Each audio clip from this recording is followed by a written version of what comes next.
Hello everyone, welcome to Bankopedia. I am Yogendra Sahu और आज यहाँ पर हम करने वाले हैं आईबीपीएस आरआरबी स्केल 1 लेवल का प्रीलिम्स का आपका पजल। ऐसे ही हम पजल्स देखेंगे जो आपके प्रीलिम्स आरआरबी स्केल 1 के प्रीलिम्स से पूछे जाते हैं, उसी लेवल के यहाँ पर पजल देखेंगे और देखेंगे कि इसको कितने समय में हम क्वेश्चन सॉल्व कर सकते हैं। आइए देखते हैं क्वेश्चन में क्या गिवन है। तो क्वेश्चन यहाँ पर हिंदी इंग्लिश दोनों में है, आपको जिसमें सूटेबल लगे आप पढ़ सकते हैं। यहाँ पर लिखा है 9 person clear A B C D E F G H I were born in different months January March April May July August September October November. Clear, मतलब लाइन से यहाँ पर मंथ नहीं given but not in same order. तो ये जो 9 month दिए उसी में कहीं ना कहीं कोई ना कोई एक एक पर्सन बॉर्न हुए होंगे। अब सबसे पहला काम आपको क्या करना है, जब भी यहाँ पर ऐसे क्वेश्चंस आते हैं हमेशा आपको काम क्या करना है वो है मंथ लिख लेना है लाइन से। तो पहले आता है जैन, देन यहाँ पर आता है मार्च, क्लियर, देन यहां पर आता है आपका अप्रैल, देन आएगा मई, और इसके साथ साथ आपको यहां पर डेज भी पता होना चाहिए कि कौन से मंथ में कितने डेज होते हैं, ये आपको पता होना चाहिए। चलिए नेक्स्ट क्या है, अगस्त, देन है सितंबर, देन है अक्टूबर, देन है नवंबर। क्लियर, तो ये सबसे पहला काम करना है और हमेशा याद रखेंगे जब भी हम ऐसे क्वेश्चन सॉल्व करेंगे, जब भी हम पजल सॉल्व करेंगे, चाहे वो आरआरबी स्केल 1 के लिए हो, चाहे वो आपके यहाँ पर आईबीपीएस पीओ के लिए हो या एसबीआई पीओ के लिए हो या क्लर्क के लिए हो, कभी भी प्री मेंस कभी भी दिलाओ, हमारा एक ही फंडा होना चाहिए, one line one time. Clear, one line one time. किसी भी लाइन को सिर्फ एक बार पढ़ना है, दोबारा किसी भी लाइन को नहीं पढ़ेंगे तो आप स्पीड अपना इंक्रीज कर लेंगे।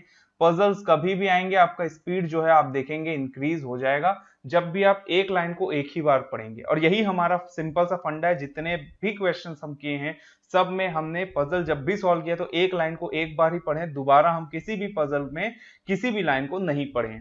चलिए अब क्वेश्चन यहां तक तो हमारा इंफॉर्मेशन था, ये बहुत जल्दी पढ़ लेना है और ऐसे क्वेश्चंस के लिए आप 2 मिनट से ज्यादा नहीं देंगे। चलिए यहां पर क्या लिखा है, 4 person were born between A and E, A और ई के बीच में 4 लोग बॉर्न हुए, और अगर नेक्स्ट लाइन में देखेंगे तो ए से ही रिलेटेड दिया है कि ए was born before E.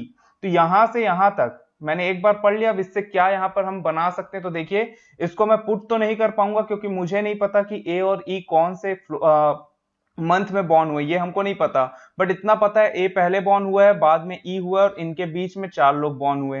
Clear, तो ये मेरा फर्स्ट हिंट हो गया। तो हिंट बनाना इंपॉर्टेंट है, जब भी किसी भी लाइन को आप पुट नहीं कर पा रहे हैं और एक बार ही पढ़ना है, दोबारा उसको नहीं पढ़ना है, तो उसको स्किप करने के अलावा क्या कर लेंगे, हम उसका हिंट बना लेंगे और क्वेश्चन सॉल्व करेंगे।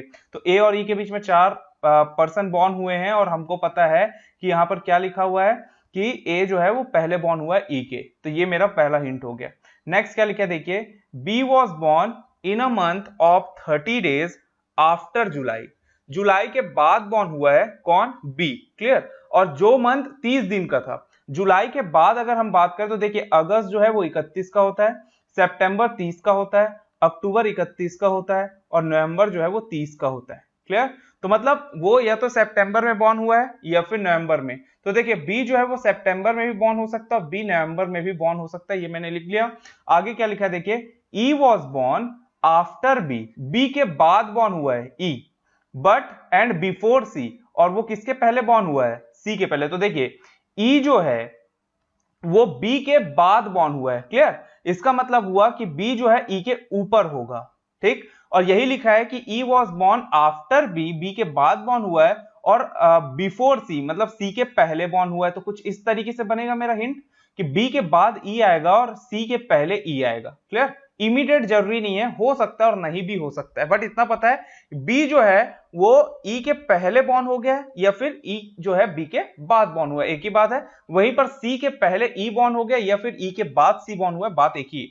इसका यह मतलब हुआ कि जो बी है ना वो नवंबर में नहीं आ पाएगा, क्योंकि बी के बाद मुझे पता है कि ई और सी आएंगे। इसका मतलब हुआ कि बी सितंबर में आएगा, और अगर बी सितंबर में फिक्स हो गया तो ई और सी के लिए सिर्फ 2 ही जगह है, अक्टूबर नवंबर। इसका मतलब ये हुआ कि ई अक्टूबर में आ जाएगा और सी जो है वो नवंबर में आ जाएगा। होप सो ये चीज समझ में आया हो आपको, क्योंकि यहां पर और कोई प्लेस नहीं था ई और सी के लिए, हमको पता चल गया कि बी सितंबर में, इसका मतलब ई और सी अक्टूबर नवंबर में ही आएंगे। चलिए तो ये हमारा कंप्लीट हो गया सेकंड हिंट।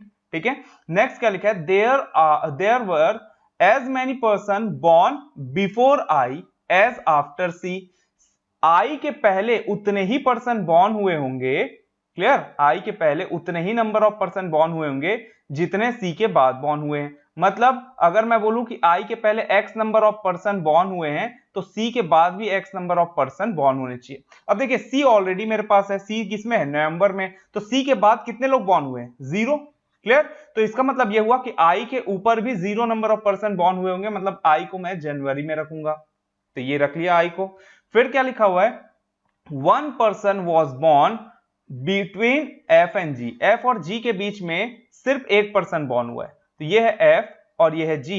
एफ और जी के बीच में एक पर्सन बॉर्न हुआ है, बट एफ और जी में कौन ऊपर है कौन नीचे यहां पर हमको नहीं पता है, क्लियर। बट एफ और जी के बीच में एक ही पर्सन बॉर्न हुआ है।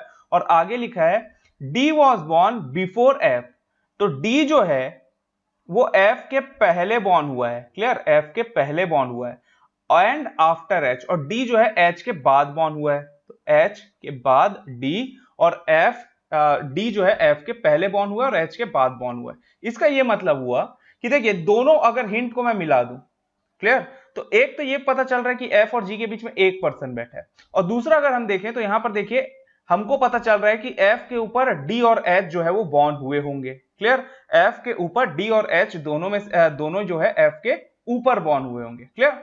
अब यहां पर देखिए मुझे पहला हिंट जो था ना उसमें लिखा हुआ था ए और ई के बीच में 4 पर्सन बॉर्न हुए हैं, ई मेरा फिक्स हो चुका है अक्टूबर में, तो ए को कहां फिक्स कर देंगे, तो ए को फिक्स कर देते हैं। देखिए एक हो जाएगा सितंबर, एक हो गया अगस्त, एक जुलाई और एक मई, ये 4 बीच में आ जाएंगे, मतलब ए जो है वो कहां आ जाएगा, अप्रैल में, तो यहां पर ए आ जाएगा, क्लियर। ये मेरा पहला हिंट भी कंप्लीट हो गया।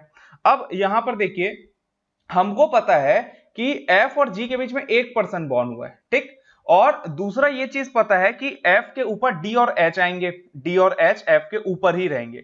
इसका ये मतलब हुआ कि एफ जो है वो मार्च में नहीं आ पाएगा, एफ मार्च में नहीं आ पाएगा क्योंकि एफ के ऊपर डी और एच आएंगे।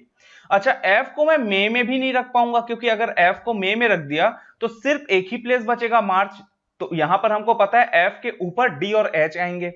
अच्छा, अगर मैं यहां पर जुलाई में रख दूं एफ को, तो अगर एफ को जुलाई में रख दूं तो डी और एच के लिए तो जो 2 जगह बच गया, बट यहां पर जो मेरा फोर्थ हिंट है कि एफ और जी के बीच में एक पर्सन, तो मान लो एफ को मैं जुलाई में रख दूं, तो यहां पर देखिए एक पर्सन बाद यहां पर ए है और यहां पर एक पर्सन बाद बी है, इसका मतलब जी के लिए कहीं पर भी प्लेस नहीं होगा कि एफ और जी के बीच में एक पर्सन, तो एफ जो है वो जुलाई में भी नहीं आ पाएगा। तो देखिए एफ मई में भी नहीं, मार्च में भी नहीं आएगा, मई में भी नहीं आएगा, जुलाई में भी नहीं आएगा, तो एक ही प्लेस बचा वो कौन सा है, अगस्त में, तो एफ अगस्त में आ जाएगा। और जी को मैं कहां रख दूंगा, तो देखिए एफ और जी के बीच में एक यहां पर पर्सन बैठा है, इसका मतलब जी नीचे तो आ नहीं पाएगा, तो ऊपर रखूंगा, तो ऊपर कहां पर आएगा, तो वो है मई में, तो मई में मैं किसको रख दूंगा, तो वो है जी को, तो एफ और जी के बीच में एक पर्सन। और मुझे यहां पर पता है कि एफ के बाद एफ के पहले डी और एच बॉर्न हुए हैं, और डी जो है वो पहले बॉर्न हुआ है, और डी जो है वो एच के बाद बॉर्न हुआ है, तो एच ऊपर रहेगा और डी जो है एच के नीचे रहेगा, तो 2 ही प्लेस बचा है, मार्च और जुलाई, तो एच को मैं रख दूंगा मार्च में और जुलाई में मैं रख दूंगा डी को, क्लियर।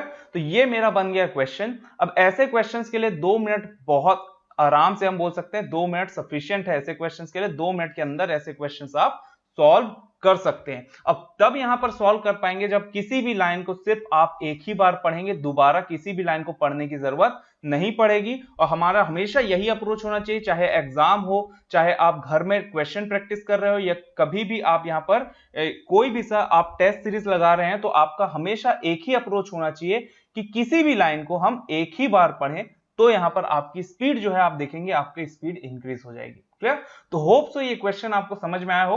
तो चलिए मिलते हैं नेक्स्ट वीडियो में। Thank you for watching my video.